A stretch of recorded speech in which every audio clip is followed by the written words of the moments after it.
Hi, I am A65. நம்ம spoken இங்கிலீஷை பார்த்துக்கிட்டு இருக்கோம்.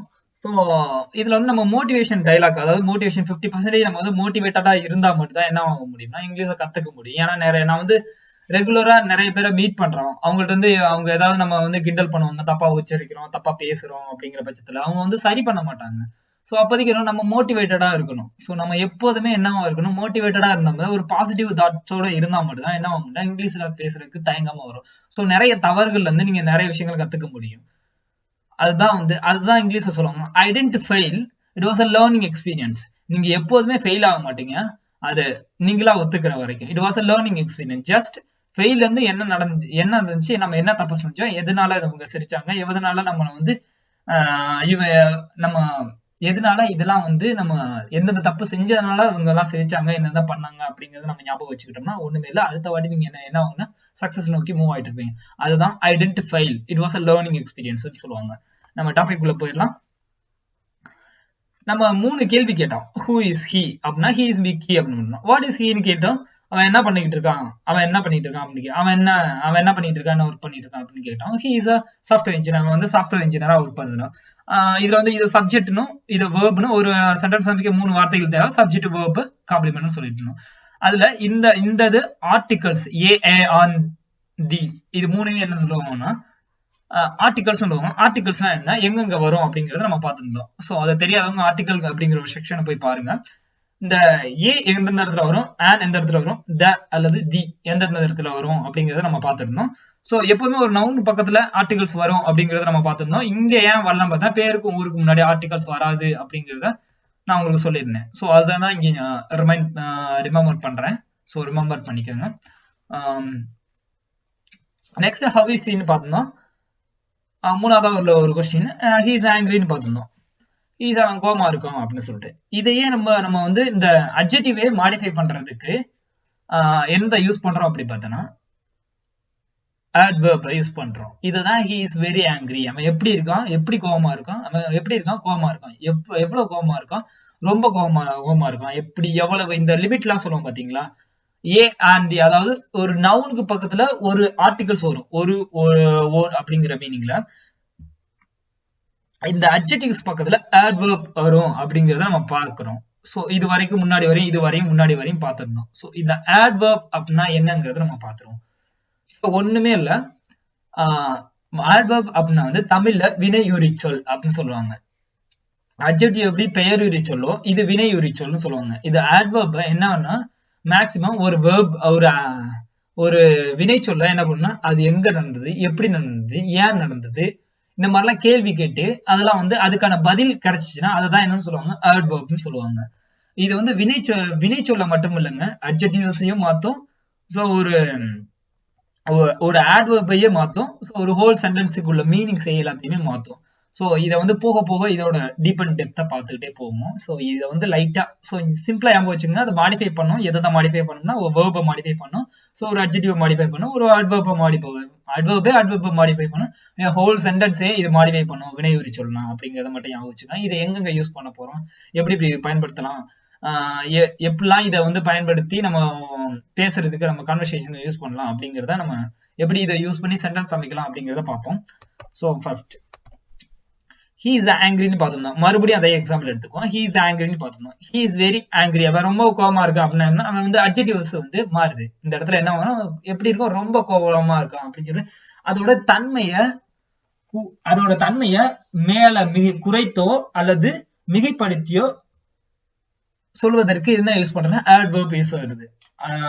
ஒரு அட்ஜெக்டிவோட தன்மையை மிகைப்படுத்துவதற்கோ அல்லது குறைத்துக் கொள்வதற்கோ இது பயன்படுது. அதுதான் என்ன சொல்லுவாங்க, adverbன்னு சொல்லுவாங்க. இப்ப வந்து அவன் வந்து என்ன சொல்லியிருக்கான், மிகைப்படுத்துறதுக்காக நம்ம பயன்படுத்திருக்கோம். அவன் ரொம்ப ரொம்ப கோவமா இருக்கான் அப்படின்னு சொல்லுவான். அவன் ரொம்ப பயங்கரமான கோவத்துல இருக்கான் அப்படிங்கறத சொல்லணும். அதை வந்து இங்கிலீஷ்ல எப்படி சொல்லுவாங்க, அந்த பயங்கரம் அப்படிங்கிறதுக்கு வந்து இங்கிலீஷ்ல டெரிபிளி ஆங்கிரி அப்படின்னு சொல்லுவாங்க. இந்த adverb எல்லாமே ly-ல தான் முடியும். ஸோ லாஸ்ட்ல லெட்டர் ly தான் ஸ்லோலி, இப்ப ஸ்லோலின்னு பார்த்தோம். ஸோ இப்போ கூட டெரிபிளின்னு பார்த்தோம். ஸோ ly-ல தானே முடியுது. அதே மாதிரி ஹார்ட் அப்படின்னா ஹார்ட்லின்னு பார்த்தோம். ஹார்ட்லி அப்படின்னா வந்து அரிதாகன்னு அர்த்தம். இந்த ஒரே ஒரு வார்த்தை மட்டும், ஒரு சில வார்த்தைகள் மட்டும் என்ன ஆகும்னா ஒரு டிஃபரெண்டான மாறும். ஃபாஸ்ட் அப்படிங்கிறது ஃபாஸ்ட்லின்னு மாறாது, ஃபாஸ்டஸ்ட் அதாவது வேகமாக அப்படிங்கிறத மாறும். மேக்ஸிமம் எல்ஒய்ல முடியறதா என்ன சொன்னா ஆட்வர்ப்னு சொல்லுவோம். ஆட்வர்ப் எதை டிஸ்கிரைப் பண்ணுன்னா அட்ஜெக்டிவ டிஸ்கிரைப் பண்ணும். டிஸ்கிரைப்னா ஒண்ணுமே இல்ல, அட்ஜெக்டிவ் பத்தி ஒரு தகவலை கொடுக்கும். ஒரு ஒரு அட்ஜெக்டிவ மிகைப்படுத்துவதற்கோ இல்லை குறைத்துக் கொள்வதற்கோ பயன்படுத்துவது தான் என்ன சொல்லுவாங்க, ஆட்வர்ப்னு சொல்லுவாங்க.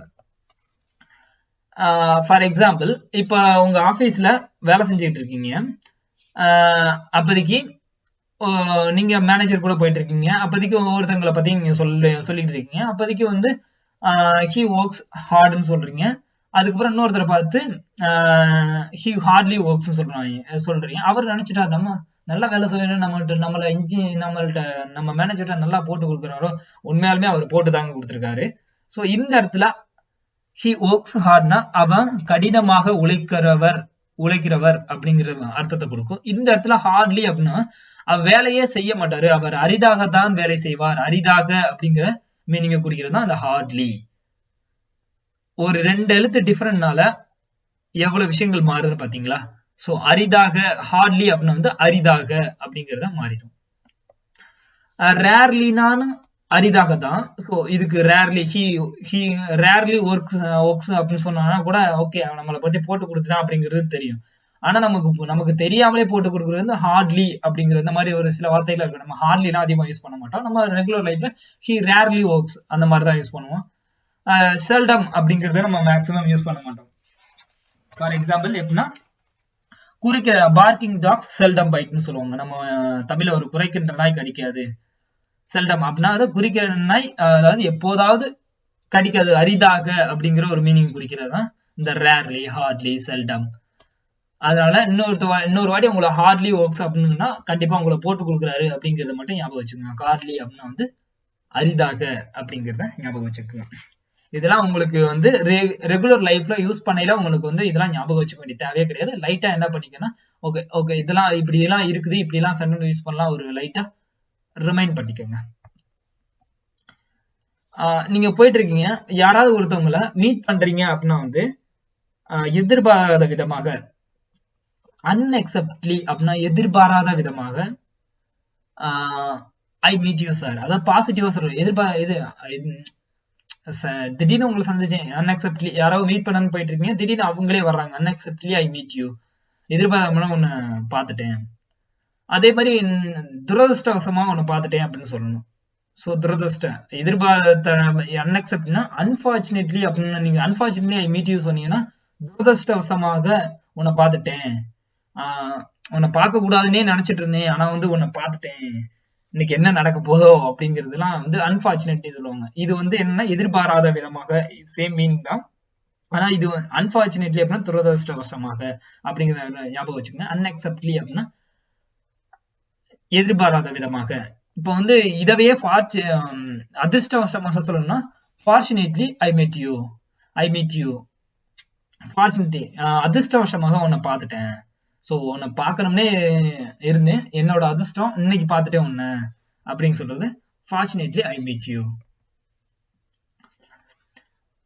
இப்போ வந்து ஒரு adverb plus adjectives adjective பார்த்துட்டு இருக்கோம். ஸோ ஒரு adjective கூட adverb என்னென்ன adverbலாம் சேரும் அந்த இதெல்லாம் சீக்வன்ஸா பார்த்துட்டு இருந்தோம். அதுல வந்து ஃபர்ஸ்ட் he is angry ன்னு பார்த்தோம். ஸோ I am happy, நான் எப்படி இருக்கேன், சந்தோஷமா இருக்கேன். இது சப்ஜெக்ட், இது verb, இது adjectiveன்னு பார்த்தோம். இது கூட ஹாப்பிங்கிறத நம்ம இப்ப adjectives-ஆ மாத்த போகுது. நான் ரொம்ப ஹாப்பியா இருக்கேன் அப்படின்னு சொல்லணும். I am very happy, இல்லாட்டி he is very happy, இல்லாட்டி she is very happy அப்படின்னு சொல்லுவாங்க. நான் ரொம்ப ரொம்ப ஹாப்பியா இருக்கேன், ரொம்ப ரொம்ப எல்லையற்ற சந்தோஷமா இருக்கேன் அப்படின்னு சொல்லணும். சந்தோஷமா இருக்கேன்னு சொல்றது, நான் ரொம்ப சந்தோஷமா இருக்குன்னு சொல்றது, எல்லையற்ற சந்தோஷமா இருக்கு சொல்றது. இதுதானே வந்து அட்ஜெக்டிவ் மாடிஃபை பண்ணிட்டே போயிட்டு இருக்குது. இந்த மாதிரி வந்து எல்லையற்ற சந்தோஷம் நம்ம ஒருத்தவங்க சொல்ல வந்து நம்ம வந்து சில விஷயங்களை நான் சந்தோஷமா இருக்கேப்பா அப்படின்னு சொல்றது வேற. ஸோ நம்ம வந்து ரொம்ப ஹாப்பியா இருக்கேன் அப்படிங்கிற சொல்றது வேற. ஸோ ரொம்ப ரொம்ப ரொம்ப ரொம்ப ரொம்ப ஹாப்பியா இருக்கேன் அப்படின்னு சொல்றது வேற.